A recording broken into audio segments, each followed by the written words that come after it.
Hello friends, your welcome. आज हम बात करने जा रहे हैं मगध राज्य के उत्कर्ष की। देखिए, हमें पता है कि महाजनपदों के उदय में जब हमने देखा तो वहाँ पर महाजनपद काल में कुल 16 महाजनपद थे और उनमें सबसे प्रसिद्ध, सबसे शक्तिशाली और सबसे प्रभावशाली महाजनपद था मगध। तो अब हम बात करने जा रहे हैं कि कैसे मगध में राजवंशों का उदय हुआ और मगध ही सभी महाजनपदों के शासन का केंद्र बन गया और मगध से ही कैसे राजवंश आगे बढ़ते गए और शासन व्यवस्था आगे चली। तो मगध में सबसे पहले हर्यंक वंश की स्थापना की बिंबिसार ने, यानी कि मगध इसको राज्य बना करके इसके ऊपर शासन करने वाला सबसे पहला वंश था हर्यंक वंश, और इस हर्यंक वंश के संस्थापक थे बिंबिसार। बिंबिसार ने 544 ईसा पूर्व में बिंबिसार ने हर्यंक वंश की स्थापना की मगध पर, और इन्होंने अपनी राजधानी बनाया राजगृह को। राजगृह का निर्माण भी इन्होंने ही कराया था। पहले गिरिब्रिज थी और इन्होंने क्या किया, राजगृह का निर्माण कराया और फिर उसे अपनी राजधानी बनाया। पता हो कि बिंबिसार बौद्ध धर्म के अनुयायी थे और यह भगवान बुद्ध के समकालीन भी थे, क्योंकि 544 ईसा पूर्व यह राजा बने और 563 ईसा पूर्व भगवान बुद्ध का जन्म हुआ था। यानी कि 19 साल पहले भगवान बुद्ध का जन्म हुआ था इनके राजा बनने से। ठीक है, बिंबिसार ने 52 वर्ष तक शासन किया। 544 ईसा पूर्व से लेकर के 493 ईसा पूर्व तक यह राजा रहे, जब तक कि इनके पुत्र अजातशत्रु ने इनकी हत्या न की। तो 52 वर्ष तक तो बिंबिसार राजा रहे। इनके विषय में एक बहुत ही महत्वपूर्ण बात यह है कि इनके एक राजवैद्य थे जीवक, जो कि बहुत ही प्रसिद्ध थे। राजवैद्य जीवक के बारे में दो महत्वपूर्ण घटनाएं हैं। पहली तो तब जब महाराज बिंबिसार ने इनको भगवान बुद्ध की सेवा हेतु भेजा था, और दूसरी तब जब इनको बिंबिसार ने अपने पड़ोसी देशावंती के राजा चंड प्रद्योत, जो कि पांडु रोग से ग्रसित थे, उनकी सेवा हेतु भेजा था।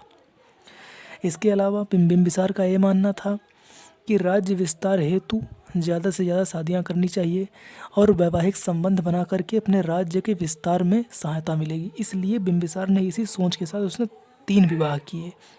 पहला विवाह किया उसने महाकोसला के साथ। महाकोसला जो कि कोसल के राजा प्रसेनजित की बहन थी, उनके साथ इसने पहला विवाह किया। दूसरा विवाह किया इसने चेलना के साथ, जो कि वैशाली के राजा चेटक की पुत्री थी।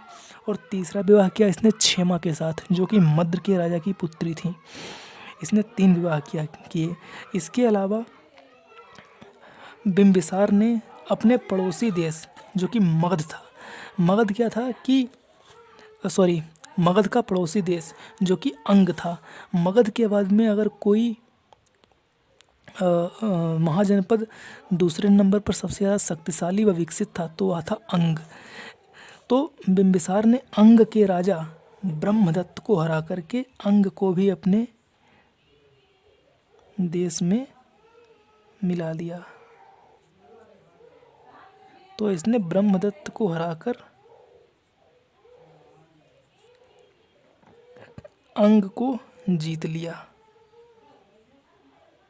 ठीक है, फिर क्या हुआ कि 493 ईसा पूर्व में बिंबिसार के ही पुत्र अजातशत्रु ने इसकी हत्या कर दी और स्वयं राजा बन गया। 493 ईसा पूर्व में जब वह 52 वर्ष शासन कर चुका था, तब इसके पुत्र अजातशत्रु ने इसकी हत्या कर दी और स्वयं मगध का राजा बना।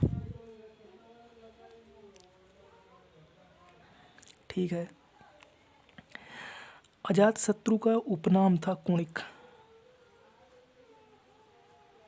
अजातशत्रु का उपनाम कुणिक था और इसने 32 वर्ष तक शासन किया। जैन धर्म का अनुयायी था।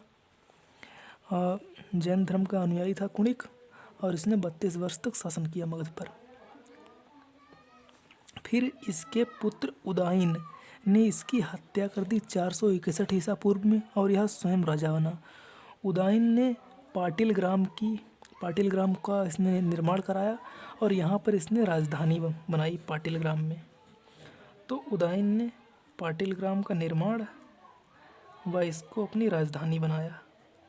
यही पाटिल ग्राम बाद में पाटिलपुत्र के नाम से जाने लगी, और यह भी जैन धर्म का अनुयायी था। फिर नागदशक, यह था इस वंश का अंतिम राजा।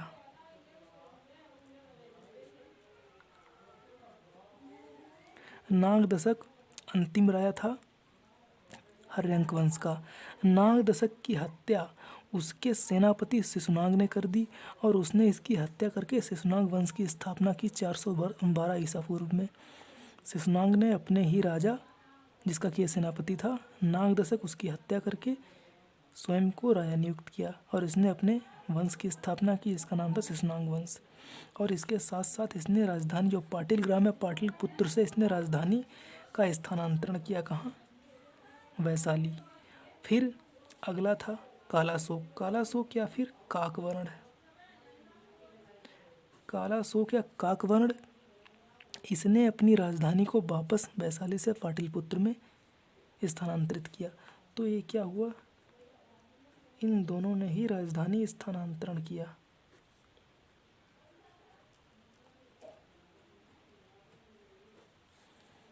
अब इसने वैशाली से वापस पाटलिपुत्र में। काकवर्ण ये जो है, इसके बाद में नंदीवर्धन, जो कि अंतिम शासक था इस वंश का। शिशुनाग वंश का अंतिम शासक था नंदीवर्धन। और नंदीवर्धन के बाद में नंदीवर्धन को हरा करके महापद्मनंद ने, इन्होंने नंद वंश की स्थापना की और यह बहुत ही प्रतापी राजा थे महापद्मनंद। इन्होंने नंद वंश की स्थापना की। नंद वंश का अंतिम शासक था घनानंद, जो कि सिकंदर के समकालीन था यह। और इसी को चंद्रगुप्त मौर्य ने अपने सेनापति कौटिल्य की मदद से इसको हरा करके और फिर मौर्य वंश की स्थापना की थी, घनानंद को हरा करके। तो यह है मगध का उत्कर्ष।